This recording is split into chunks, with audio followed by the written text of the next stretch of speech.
What is up, my brothers and sisters, my agents of respect? It's your boy TreJuanJohnson back with another episode of the No Disrespect But podcast. Before we get started, make sure you like and subscribe to the channel. Always feel free to comment. Just please make sure you keep those comments respectful. And if you're interested in supporting your favorite podcast, yours truly, put in your boy's Cash App in the episode description. So, like I told y'all last week, it's been real football, especially Saints heavy the past few weeks. And I know we're going to get back into it next week with the NFL draft around the corner, but wanted to take a quick pause on that and talk about my sport, basketball. WNBA action, some NBA action going on with the playoffs coming around. And I want to kick it off with a WNBA look. For those of y'all that don't know, or if after last year you stopped paying attention because it's not cool to like women's sports anymore, apparently. Gotta get some more love to it and keep that momentum going. But the WNBA season begins May 16th, at least the regular season, I believe. The preseason begins May 2nd or something like that, and they do that for a couple of weeks. But the real thing, the real regular season, is going to begin May 16th. But last night is where the journey begins for a lot of young professionals, a lot of young women trying to live out their dream at a professional career in the WNBA. And last year was, a couple surprises, but for the most part, the big names you expected to go, they went. And look, this is just, again, it's a great opportunity with the growth of the women's game, with the growth of the WNBA. Last night marked the first pick for the newest expansion team, the Golden State Valkyries, who are going to be one of three expansion teams. Golden State is starting this year, and then next year, of course, they're going to be welcoming the Toronto Tempo and I believe another franchise in Portland. And I'm not sure if they've named that franchise yet, but that'll actually push the league to 15 teams. They currently had 12 last year.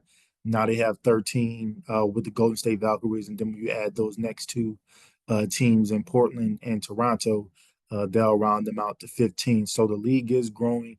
They're taking advantage of that growth and trying to bring more teams, increase roster spots, right? So more than ever, or more young women than ever will have that opportunity to play at this level. And not to mention some of the women that had to go overseas because roster spots filled up. And so they'll have an opportunity to compete for rosters as well as the league continues to grow. And so really, really excited about that. And look, again, I mentioned the Golden State Valkyries making their first selection as a franchise. And excuse me, was a little puzzling for me, but we'll get into that. Excuse me. Sorry, y'all. So look, much like last year, and I feel like almost every year, um, it seems, in not just the WNBA, but a lot of these drafts, the first overall pick was not a surprise. This year's pick was none other than Paige Buckets, uh, whose government name is Paige Beckers, and lead guard out of UConn, 6 foot, phenomenal three-level scorer, can guard 1 through 5, and had been asked to do that multiple times at UConn, and of course, ended her career with the bang, right? With the national championship, something that was elusive to her in her career, largely in part due to the injury she suffered over a 2 year stretch. And of course, two Final Four losses and and a national championship loss. So her to have an opportunity, right, to come back, keep writing her story when many people might have written her off, um, thought she didn't live up to the expectations, she was able to ride off into the sunset in her collegiate career, and of course being the number one overall pick. And um, one of the things, you can love Paige for her game, but one of the things that always stands out with her is her unwavering faith, and that's one of the things she talked about as to how did she get to that point? How did she keep going? And at moments where she could have been at her lowest, probably was at her lowest, she kept the faith in God and belief that everything was going to work out, and that the people in her life, her village, as she says, they were ten toes down with her every step of the way. And so, it was I talked a episode ago, I believe, after the national championship victory, that it was just good. It was almost emotional to see her in that moment, knowing what she had been through. And I think the same thing applied to last night with her being the top pick. And so she's going to go to the Dallas Wings, and I'm happy about that, right? Because I live in the DFW, so get a chance to watch one of my favorite players.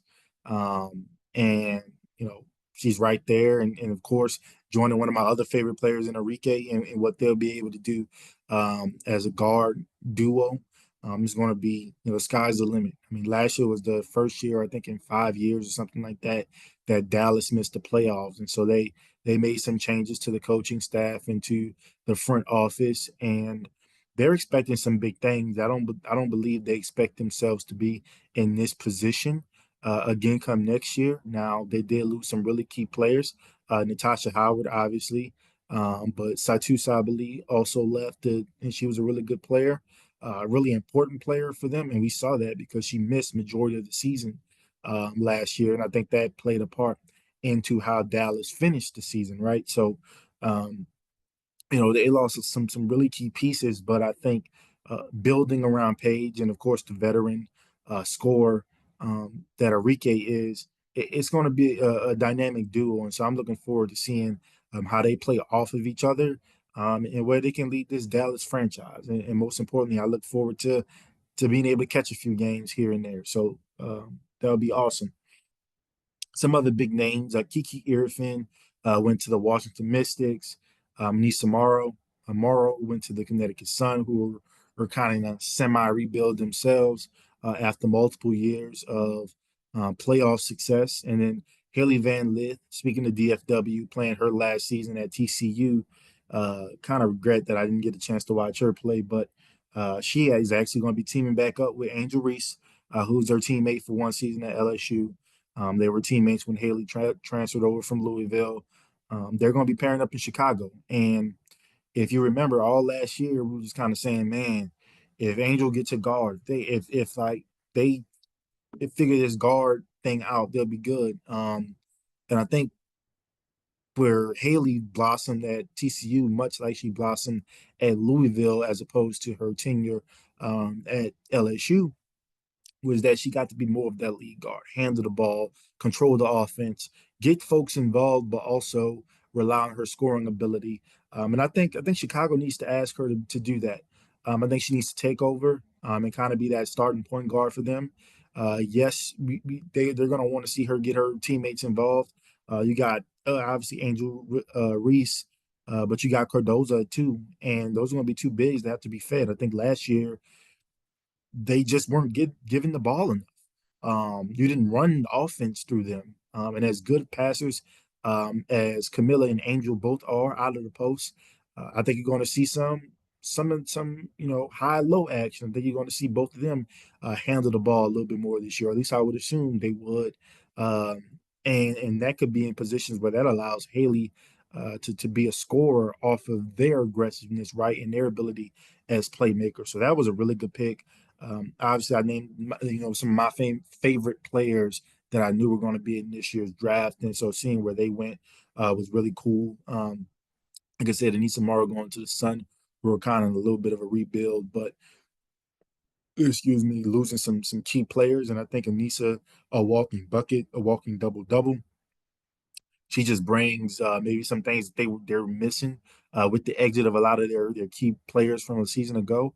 Of course, I don't think the Sun are going to be anywhere near where they were the past 2 or 3 years, but Anisha is a really good player to start, right? And start to build around. And so excited to see what they look like. And then, of course, Kiki being with the Mystics and pairing with Aaliyah Edwards, and I'll talk about that in just a second. But that's going to be a real good duo in the post. So looking forward to that.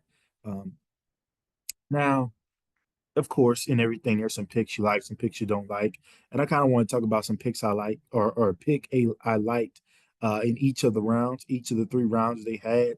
And I wanted to kind of stay away from the typical. Like, of course, you like the Paige Becker's pick, you like the Kiki Irfin pick, you like the Georgia Amore pick, things like that.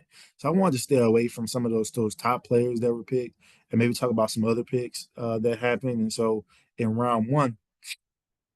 One of the picks I like was made by the Los Angeles Sparks, and they drafted Sarah Ashley Barker, um, guard out of Alabama, uh, preeminent scorer, can put the ball in the basket, and what she can really do is spread the floor. Um, Sparks were, and like think about the players they have, right? But they were 10th out of 12 teams in 3-point shooting last year. And so Shara is definitely going to bring that to this team. And one thing, some of the things you love is, like when you have a player that's kind of the focal point of an offense coming out of college and they can do a little bit of everything, and then they kind of get put in a role at the professional level.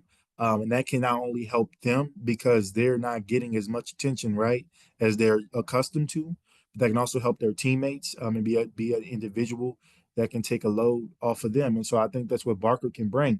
Um, and because of her scoring ability, one, she can be aggressive and getting her own shot. So it's not even as if she has to rely on others to create for her. But if she did, she has some really good creators in the Erica Hamby, Rakia Jackson, Rakia Jackson, sorry, and not to mention Kelsey Plum, who was newly acquired in a trade. So she's going to have some phenomenal scorers next to her. She can be put in certain positions where they're asking her to take on the scoring load, which is a possibility. Injuries and things change, and she can also play off of those great players. Rakia coming off an all rookie season and arguably could have been rookie of the year had she been getting consistent minutes because she can score. She can give it to you however you want it, like it's Burger King, have it your way. We know what Kelsey Plum is going to bring as a champion, and De'Arica Hamby also as a champion did some good things. And not to mention, or I didn't, I failed to mention because I mean Cameron Brink, right? What she's going to bring defensively, but hopefully growing on the offensive end and having these phenomenal scores around her is going to take her game to a whole nother level. I mean, she's someone who, if she doesn't get hurt as a rookie, she's probably in contention for Defensive Player of the Year. So uh, the Sparks had a down year last year, but I think we can expect some big things from them. And to get a Sarah Ashley Barker was a good pick in my mind in round one. Round two, Bree Hall to the Indiana Fever. This was the Fever's first pick. I believe they traded their first round pick. So this is their first pick in the WNBA draft, if I'm not mistaken. And they got Bree Hall out of South Carolina. Classic 3-and-D player. She can spread the floor with her shooting. But she was one of those players that you put on some of the other team's best players. Um, Especially when Raven Johnson was either taking a breather or you're playing against a team with multiple scores. Bree was one of those players that you gave that defensive responsibility to. I mean, when you're thinking of a team that has a Caitlin Clark and a Kelsey Mitchell, and you want to continue to build up the wings and the guard play and have some defenders there that can help support them while they focus one on the offensive end and creating for others, but also being able to capitalize right on the offensive end on some of the shots and the looks that they're going to get when talking about knocking down the three ball. And so Bree's going to be able to do that. And one thing I always love, right? If you're a team that's wanting to establish a championship culture, you get championship basketball players into your program. And so they got a couple. They signed Natasha Howard. They made a couple trades for some seasoned vets that have championship experience. And now you draft a player who at the college level experienced championship level play. And you're just adding that to your franchise. And I think only positive things can happen when you do that. So I think she's a player that her game will translate. I think she will get minutes. I mean, defense, especially when there's a lot, you go into a team that has that has a level of offensive firepower. I think the way you stay on the court is defending. And I believe she's going to be able to do that at a high level. And as a rookie, she's going to contribute to a team that's vying for a prime playoff position and being in an area where they can actually host a series as opposed to being the underdog and the road dog, so to speak. And so I'm expecting big things from the Fever, and this is a pick to me that signals the type of team that they want to be and what they expect that they'll become by the end of this regular season. Round three, Caitlin Chin to the Valkyries. I know what some of y'all thinking of why I think that's a good pick, and no, that's not it. Look, former Princeton guard helped UConn win a national championship this year. She can spread the floor in two different stops. She's shown the ability that hey, I can be the top dog. She's the top dog at Princeton, right? She can also fit a role, which she did at UConn and did it quite well. And I think she's the perfect player for a new team and establishing a culture.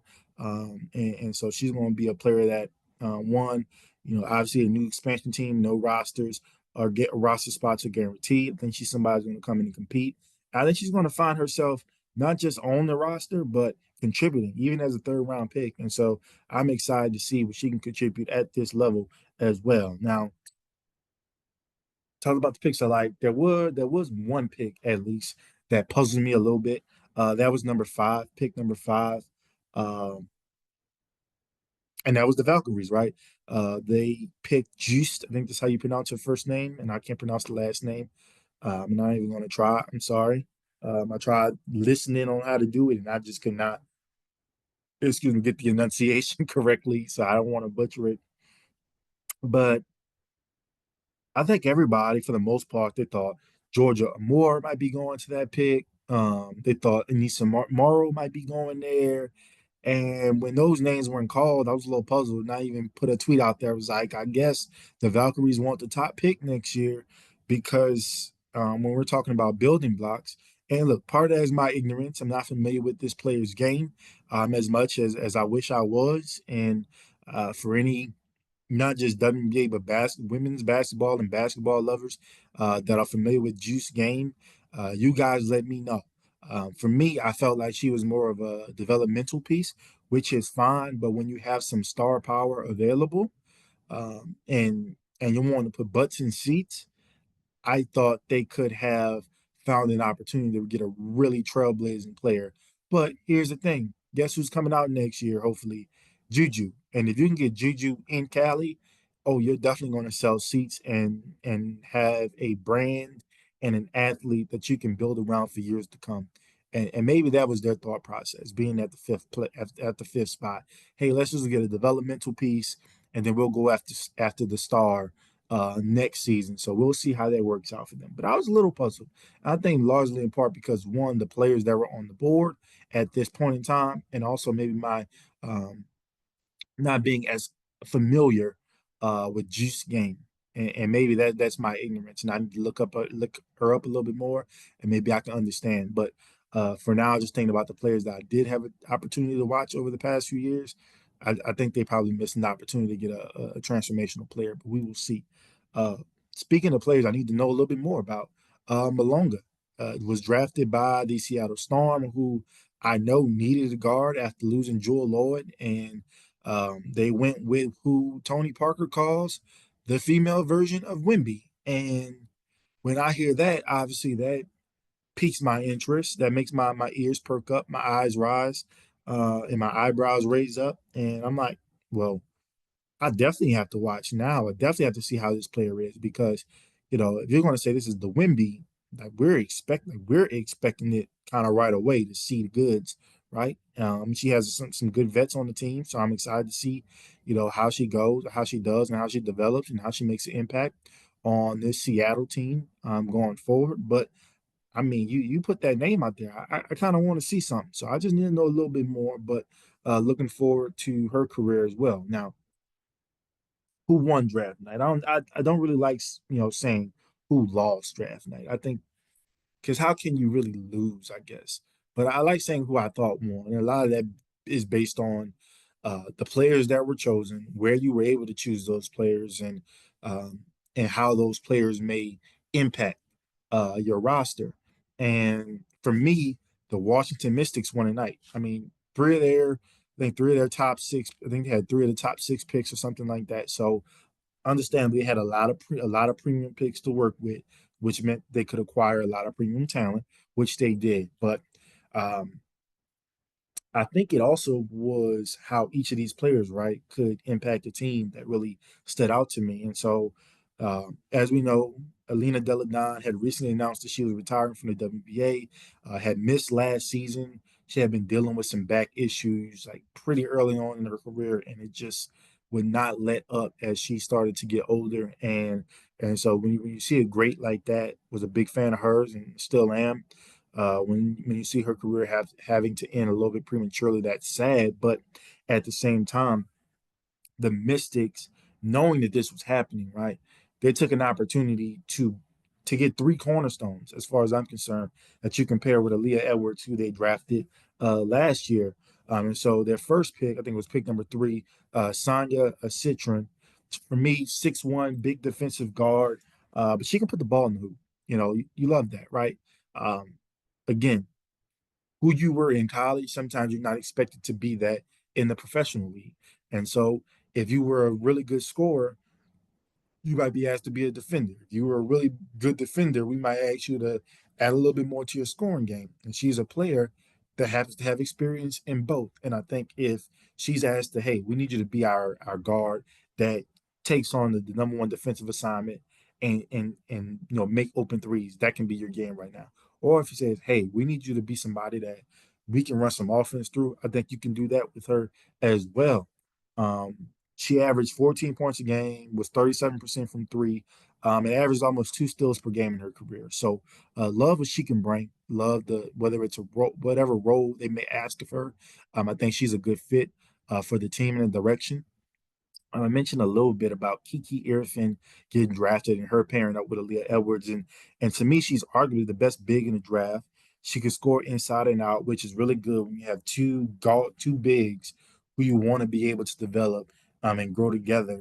When one's in the post, can one kind of stretch it out and can they pass well? And so I think those are good things. We saw Aaliyah Edwards starting to stretch the floor a little bit more last season as well. So it'll be good to see how they work out.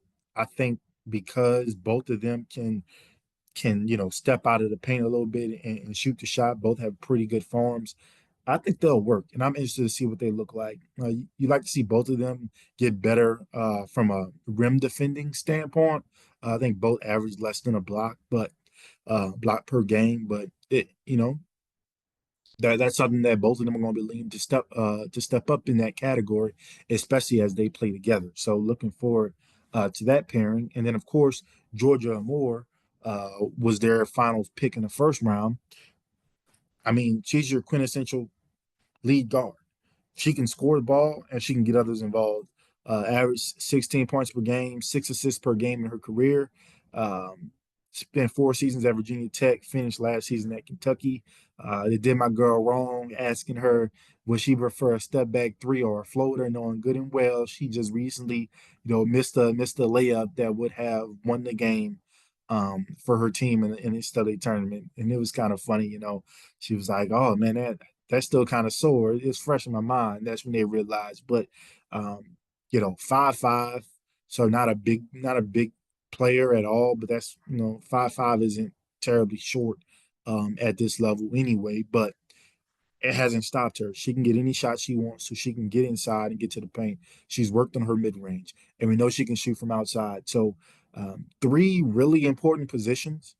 Um, and three really good players to pair with an already good player in Aaliyah Edwards that you have. And so there are going to be some big things happening in Washington. And I think these three, along with Aaliyah, are going to be a big reason why those things occur. But that's all I have on the WNBA draft. Y'all let me know, like, who, if you happen to watch or you happen to pay attention, who were some picks that you really liked? Um, Who did you think won the draft? I guess you can tell me who you thought lost the draft. I'm really interested to see who you maybe were a little bit disappointed in. Let me know who your favorite team is. Like, I mean, I try to watch as many of the teams as I can, but maybe you point out who your favorite team is. I might try to watch them a little bit more and see what their roster dynamic looks like. So it's going to be an exciting season. Congratulations to the young women that were drafted last night and had an opportunity to realize their dreams. Um, I hope y'all didn't stay out too late because you got to be in training camp today. That's pretty much how the WNBA season works. You get drafted, you go to camp, and then you got preseason, and you got the regular season. So, um, but shout out to them, and I wish them the best. We know all these spots aren't guaranteed. You have to bust your ass to secure a spot sometimes, even if you're a first round pick. So, um, wish them all the best in their career. And looking forward to what they'll be able to achieve.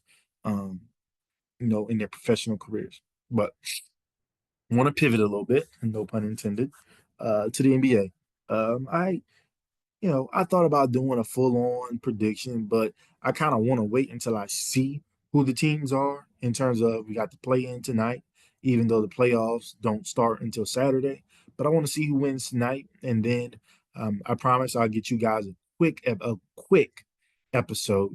I'll get you a quick episode up on Friday, just giving my NBA playoff predictions, and we'll go from there. But for now, we're going to do play-in, right? And so tonight we have two games, and then tomorrow we have two games.